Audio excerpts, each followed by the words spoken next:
Good evening, everyone. It's a pleasure to be standing in front of all of you. I'm going to talk about AI a lot today in the context of manufacturing and ecosystem industry.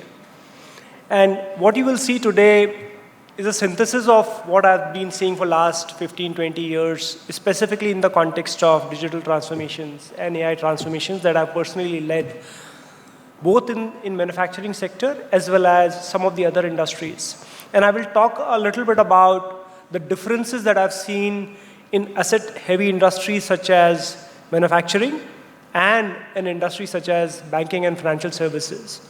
So the two are chalk and cheese, and there are different nuances around it. I'm going to talk a lot about some of these and how is it applicable in the context of MSMEs also. So buckle your seat, sit back, relax, and enjoy.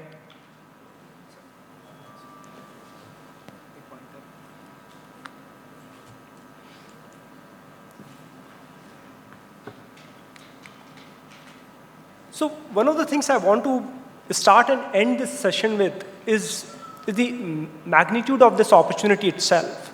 It's a $500 to $700 billion opportunity, and I'm talking specifically for manufacturing and ecosystem industry. The application of AI is specifically for Indian market. It's a $500 to $700 billion opportunity by 2030. And there are multiple nuances to those specific initiatives that different organizations are running and how they are driving this value. I'm going to cover these 7 elements. One is give you a sense of what this ecosystem is all about, where are the opportunities, and specifically data center as an industry itself. How does it correlate back to manufacturing and electronics manufacturing itself? The second one, I'm going to talk about the global and India AI manufacturing trends, specifically the use cases around it. What are Indian players doing, specifically manufacturing, large manufacturing players, and some of the MSMEs as well. I'm going to talk about some of the use cases which are also going to be very relevant for this audience. Then the most important question, which is around what's the ROI in Indian context? What's the return on investment that you are going to make around this? I'm going to deep dive into SMBs and MSME. How should they think about taking the first step forward?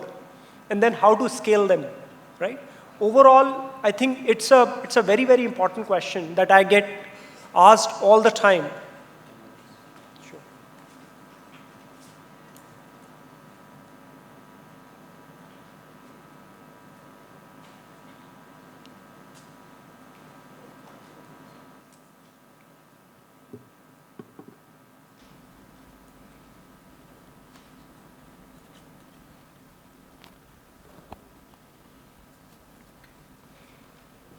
Is it audible? Thank you. What government enablers are there? The accessibility of the talent itself, and how you can really use AI to really drive transformation in your own businesses. And then more importantly, what's India's AI imperative? How can India think about leveraging the power of AI, specifically in the context of manufacturing and ecosystem industry?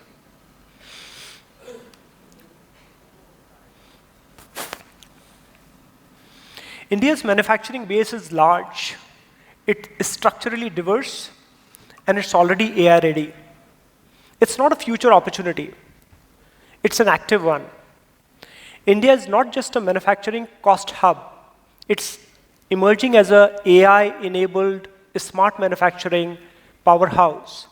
The government policies, the capital infusion, the deep domestic AI talent, all of this is creating a once-in-a-lifetime opportunity window, and to really transform this and leapfrog from this legacy industrial model itself.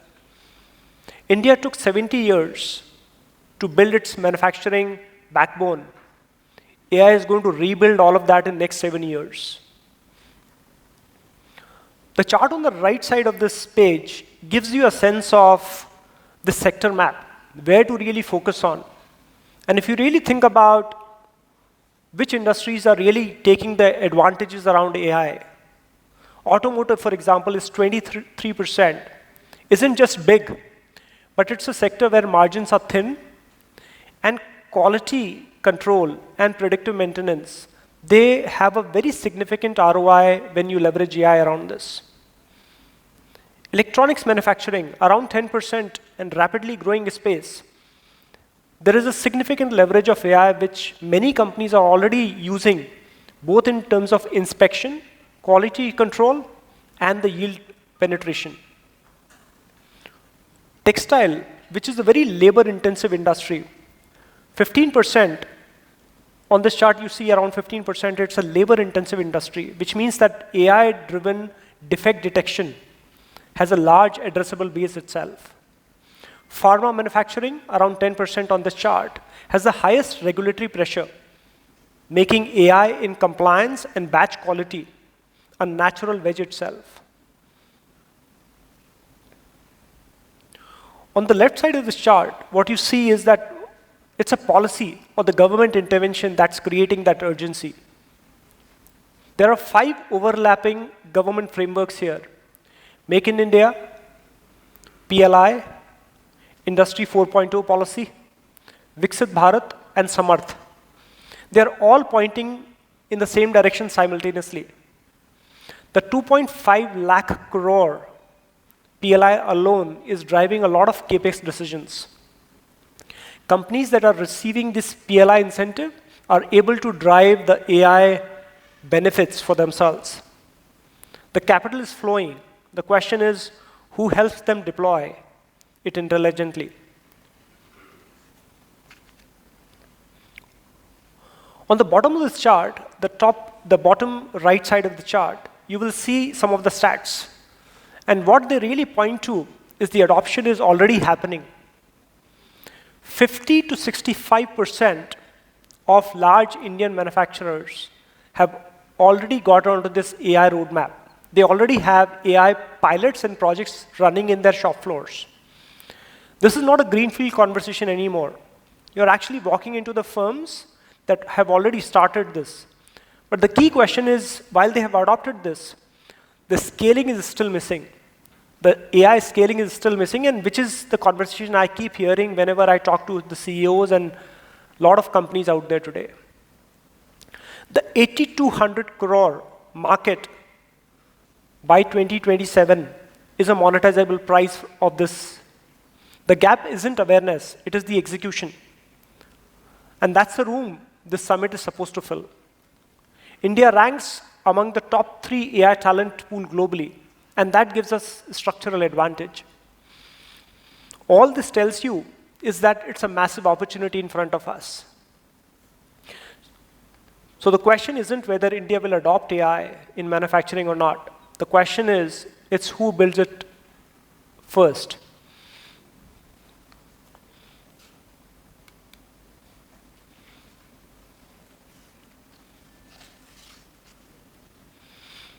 This is a pictorial view of a data center industry itself. Many of you in this room today would understand that data center is largely about some servers and some racks that are sitting in some real estate building. The reality is, if you look at this chart from left to right, there is an entire value chain that is very important for this room itself. The reason I really drew this chart is because to give you a sense of the enormity of this opportunity itself in front of us. From left to right, essentially we start, when we think about data centers, we are thinking about a lot of cloud platforms, compute, storage, servers. But what we keep missing forward is the left side of this chart, which is you typically start with materials and semiconductors, and that gets created through the silicon itself. Then you think about electronics and server manufacturing. So how do you build these chips? And then the third part is the data center infrastructure build, which is around power systems, transformation, cooling solutions, rack systems, building a real estate. And then you really need power to really power those data centers up, right? And then comes the real around compute, storage, and of course the applications itself, right? What I want to leave you on this is where the real opportunity is as far as data center is concerned.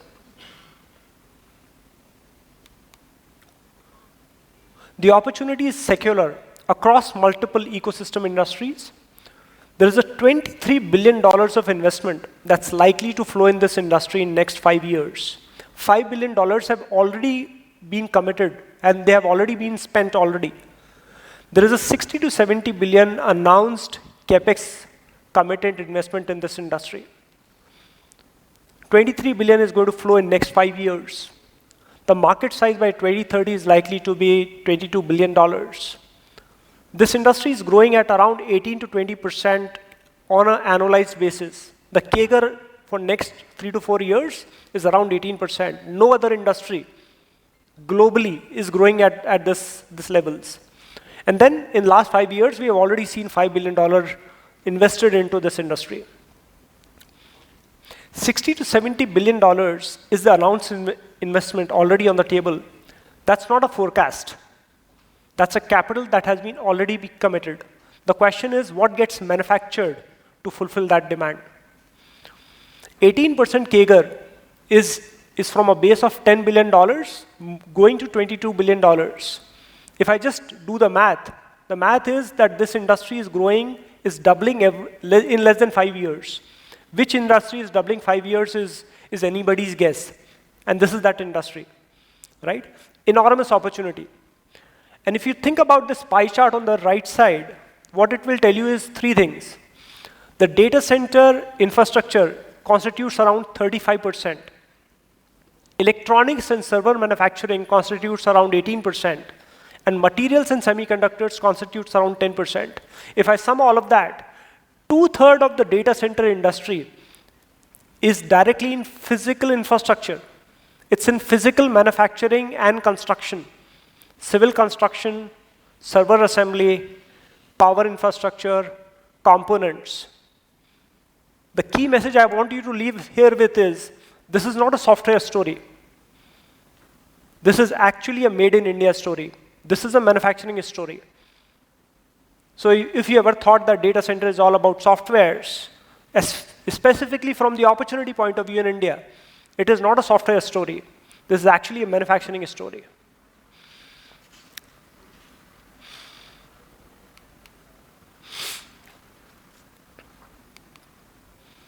I also want to think about the chart on the left side.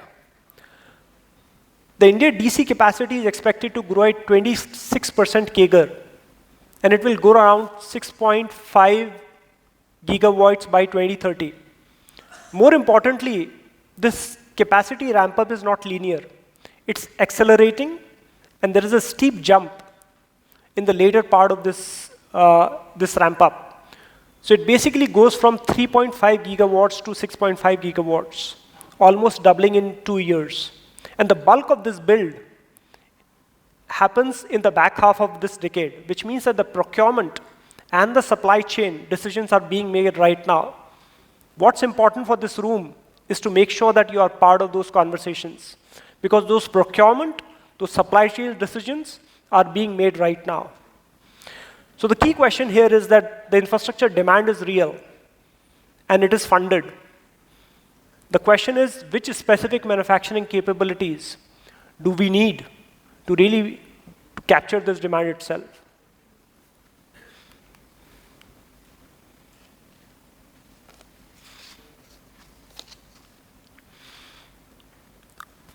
There are broadly 3 messages on this chart. The chart shows that the global AI adoption in manufacturing is accelerating sharply. But what's striking is that how India is tracking ahead of the curve itself. Countries that move now will own the manufacturing tailwind, and they will have a significant advantage as we move into 2030. Nearly two-thirds of large Indian manufacturers already have a formal AI roadmap. There are multiple AI engagements, projects, and pilots that they are already doing, which means that it's already adopted. Again, making a point, it's not a greenfield conversation anymore. Whenever I walk into these rooms, my customers, my clients are asking me about how to scale this, because they have already taken multiple steps forward. There are multiple different AI engagements already running in their shop floors. And the third thing on this chart is some of the key trends. And I want to just walk through some of those trends because those are really important for this room.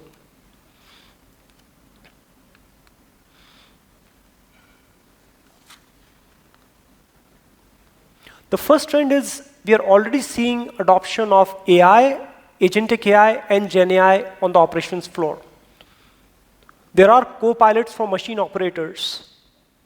There are AI-generated SOPs. And more importantly, those SOPs are written in regional languages. Those regional languages are Marathi, Tamil, Hindi. So the operator who's actually on the machine is not doing all of this in English because they don't know it. And therefore, we have adopted all of this to really meet the needs of local operators. So that's number one. Number two is we are seeing a significant scale up of predictive maintenance. So we call this sensor to cloud. And we are seeing this in Tata Steel. We are seeing this in Jindal Steel. We are seeing this in Maruti. There is a significant leverage of AI as far as green manufacturing is concerned. We are seeing AI being used for ESG reporting because that's become one of the mandatory elements as far as annual reporting is concerned. The digital twins is already very visible. We are seeing the virtualization of assembly plants in L&T, in Godrej, and in Bell. And all of this is being done through Made in India platforms. There are industrial AI startups, such as Detect Technologies, Exio, and Preskinto, that have been very visible in some of these conversations that I'm participating in. If you look at some of the stats here, and when I saw some of these numbers, they were mind-boggling, right? We are actually thinking or we are looking at AI spending, India's AI spending for next few years grow at around 45%. And to me, I think that was a mind-boggling number. Anything which is growing around that number will tell you that the opportunity is so real. I spoke about 63%, which means two-thirds of large manufacturing setup have already built AI solutions. The key challenge that they are right now facing is the scaling part of it. There are 100+ industrial AI startups, which means that these are all homegrown ecosystem companies, and which is where the structural advantage for us as India as a country. And then in terms of overall global ranking, we rank among the top 5 itself.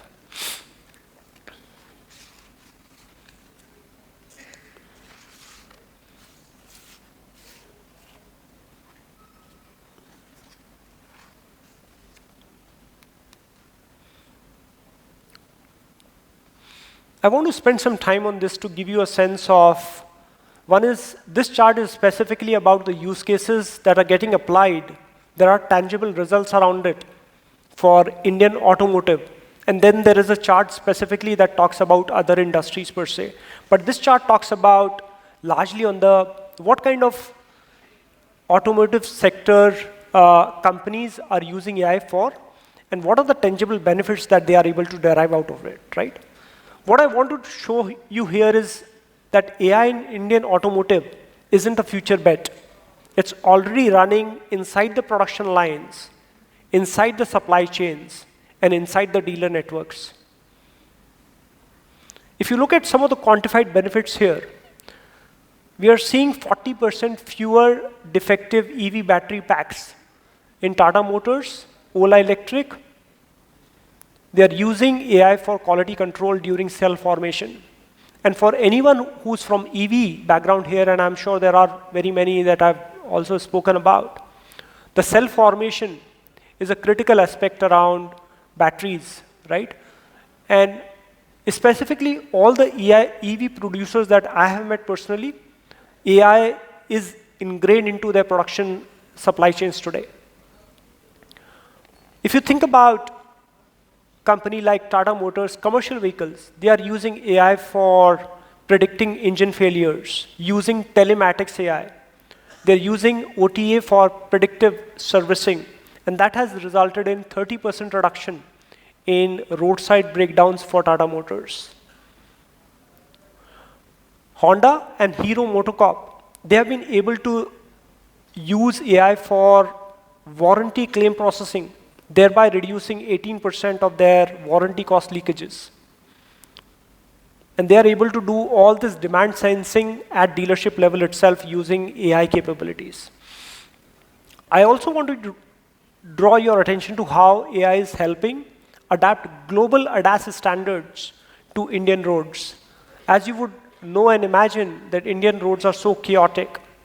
There are missing mark lanes, chaotic mixed traffic.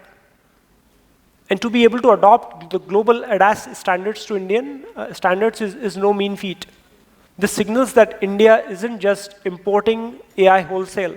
They're actually re-engineering all of that, which gets built out somewhere else. And that's a powerful differentiator.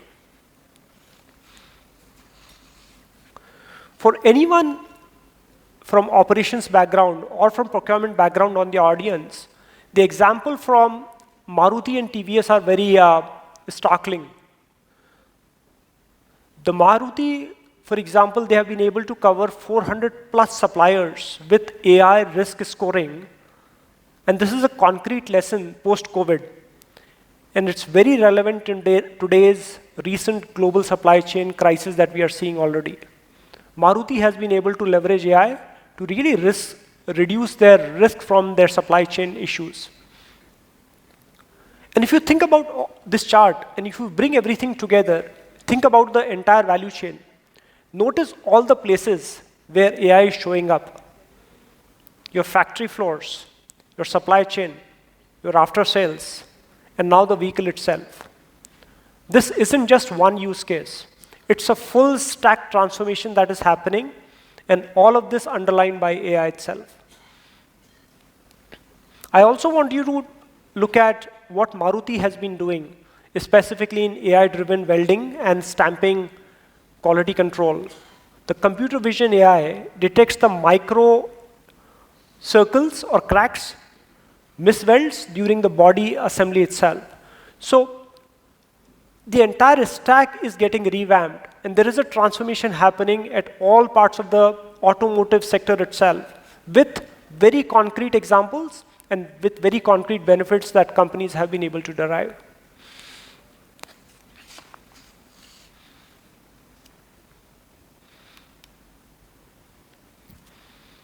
The previous slide was all about automotive.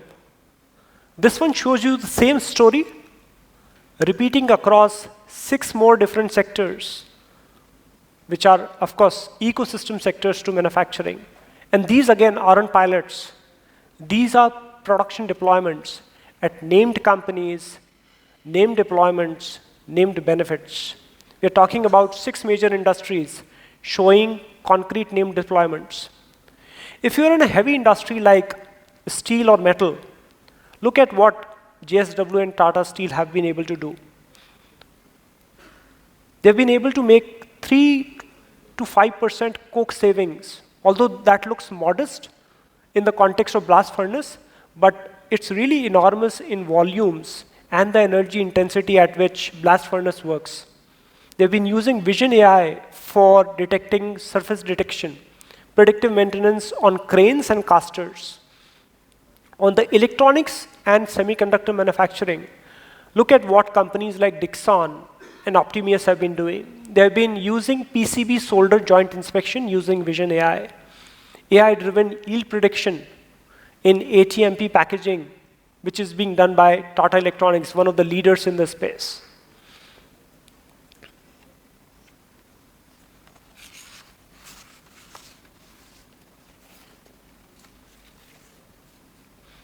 If you're in a pharma manufacturing or a regulated industry, essentially AI is being used for 3-4 different use cases. One of them is batch deviation prediction. They're using machine learning and machine AI for tablet inspection, blister pack for quality control. They're using AI for FDA compliance requirements. And that's not just a trust milestone. It's actually an efficiency win. If you are looking at textile manufacturing, that's the most fragmented and a low-margin manufacturing environments in India. They're using this for fabric detection, fabric defect detection, as well as pattern matching. Now, if AI is working in textile manufacturing, it can work anywhere. And this tells you that AI is a very secular use case, and secular technology is getting applied to almost all types of industries that we are looking at. Now, whether you are running a blast furnace like you do in Tata Steel, or you do a pharma batch reactor as you do in Sun Pharma, or a garment factory, the question isn't whether AI applies to your use case or not. It's whether you're moving fast enough to capture it before your competitors do.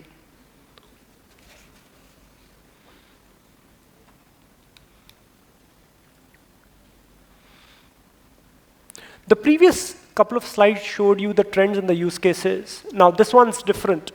Everything on this slide is a named company, it's a named plant, and it's a named outcome.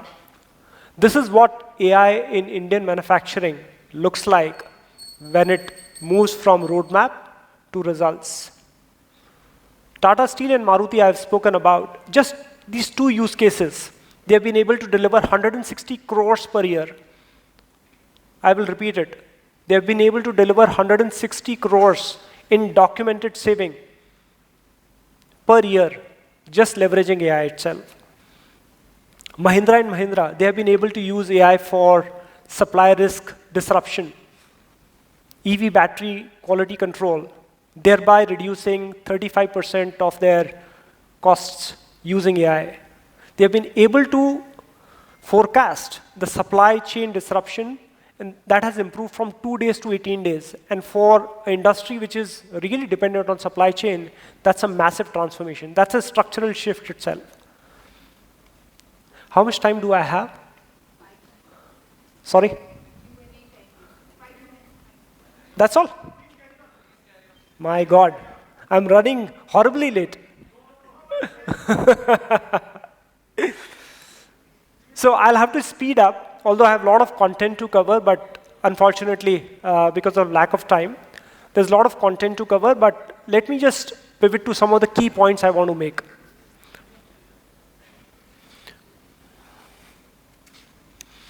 Yeah.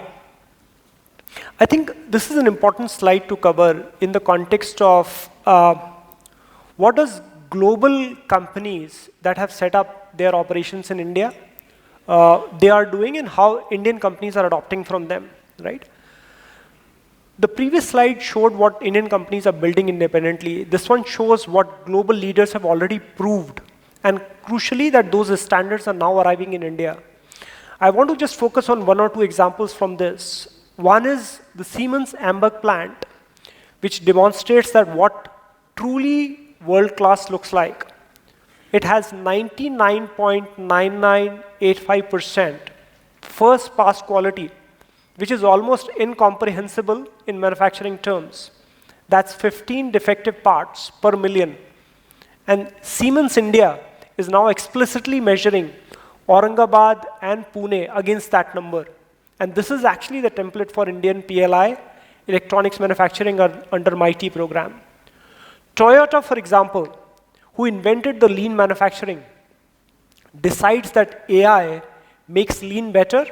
That should tell you something about where this is going.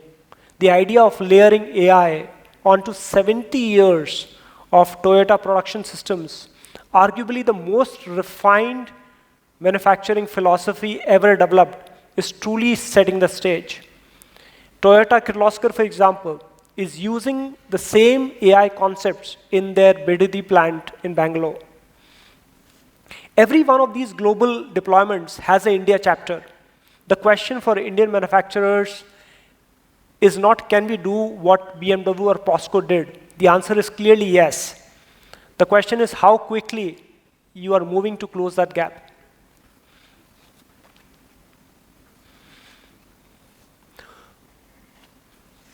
Let me just come to the MSME part, because there must be a lot of questions there.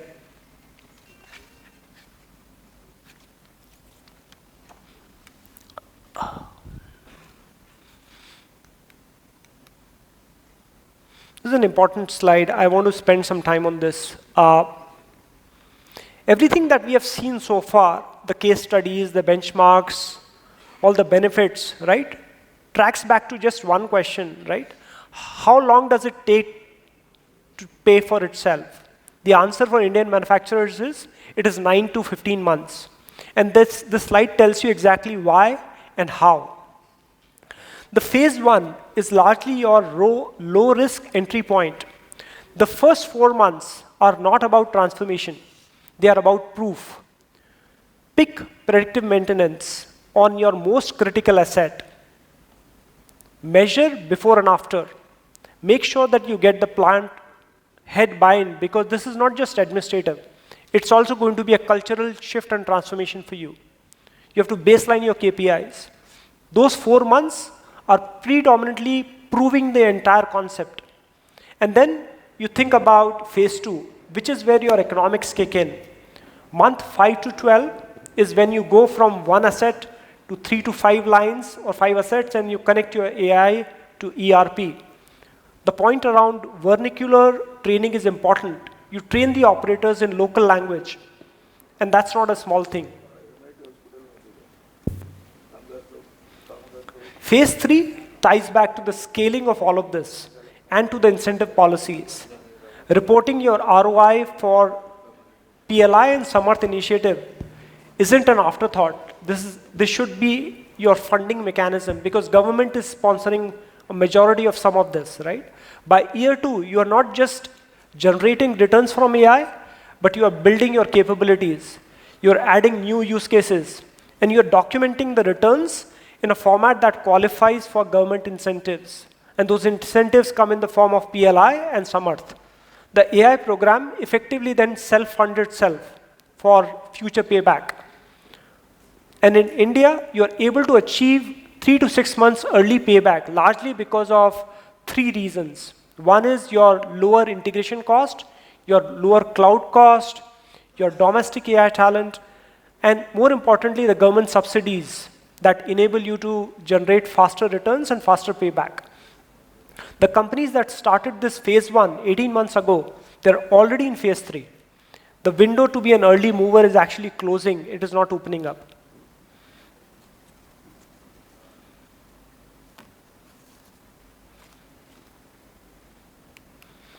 So the question is, how do you go about doing this? I'll just take a couple of more minutes. Every case study so far has been about Tata, Maruti, L&T, large enterprises with dedicated technology teams and large capex budgets. But the reality is that there are 63 million MSMEs who generate 30% of India's GDP and nearly half its export.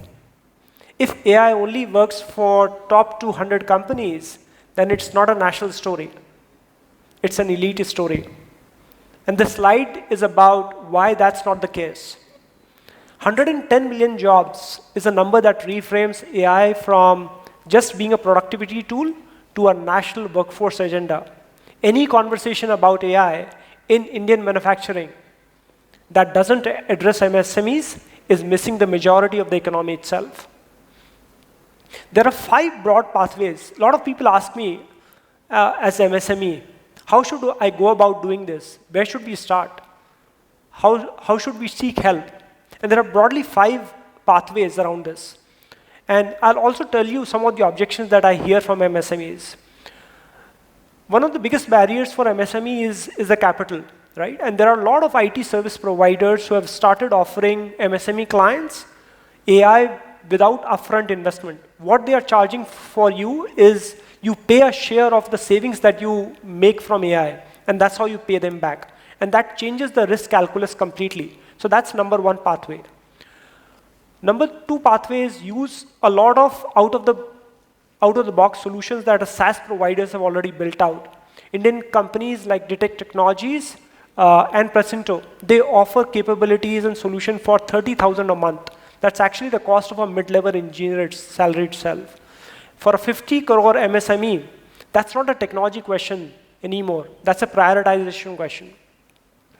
The third objection that I receive is largely on the MSMEs telling me that they have legacy technologies and they have no digital connectivity. IIT Madras and CDAC have actually developed sensor kits for 50,000 to 2 lakh rupees that bolt onto any machine, regardless of the manufacturer or the age itself. You don't need to replace your equipment to make them smarter and intelligent. And if you're wondering whether your machine operators in some remote part of the country would actually use AI, how would they interact with AI? The answer is WhatsApp. They're already using WhatsApp. WhatsApp has something known as vernacular AI diagnostic, which requires no training, no application, no English. That's, again, not a technology story. It's basically a behavior and the change that you need to bring in the operators on the shop floor. And these are the recommendations I have for people looking to move on to this journey.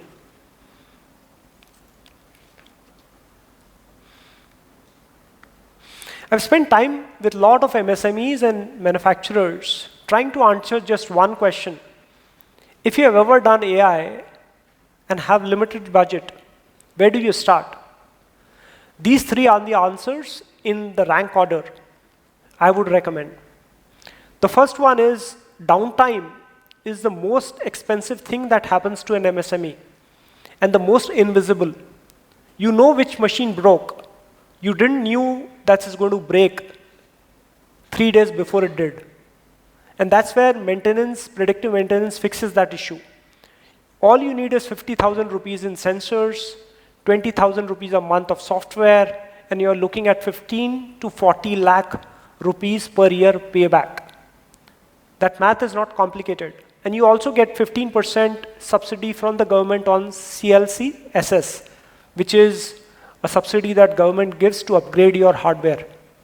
So that's number one. That's how you typically start. Number two recommendation is largely on emphasis for export-facing MSMEs. Customer returns is an existential threat for companies trying to break into global supply chain. For any MSME that's supplying to a tier 1 automotive or electronics company, quality relations are a relationship breaker. Vision AI, which is again computer vision AI, multiple different types of machine learning models that we build for making sure that something that you can actually make sure there is a quality control around it. So Vision AI doesn't sleep. It doesn't get tired at the shift end. It doesn't miss a defect because the lighting wasn't changed. All you need is 500 images to train your model. That's it. And there are 12 Indian vendors which are available on the government e-marketplace portal that you can procure directly. And that can actually give you up to 30 to 45% scrap reduction cost benefit around this. And the third thing is the working capital. Working capital is the number one constraint for Indian MSMEs, more than technology and more than the talent itself. And the third recommendation is largely around this itself. The third recommendation doesn't require any hardware at all. If you use Tally, and I knew many of you do, there are AI plugins already available that plug directly into your existing ERPs that will start forecasting the demand within weeks itself. And that enables you to get 15 to 25% less inventory, and which means that you can free up a lot of working capital. Crores can be freed up in that. Every person in this room can implement at least one of these three before the end of this financial year. The sensors exist, the software exists, the subsidies exist. The only missing thing is the decision. And with that, I will take a pause. I know I took slightly more time than I intended to, but I hope this was helpful. Thank you so much, sir.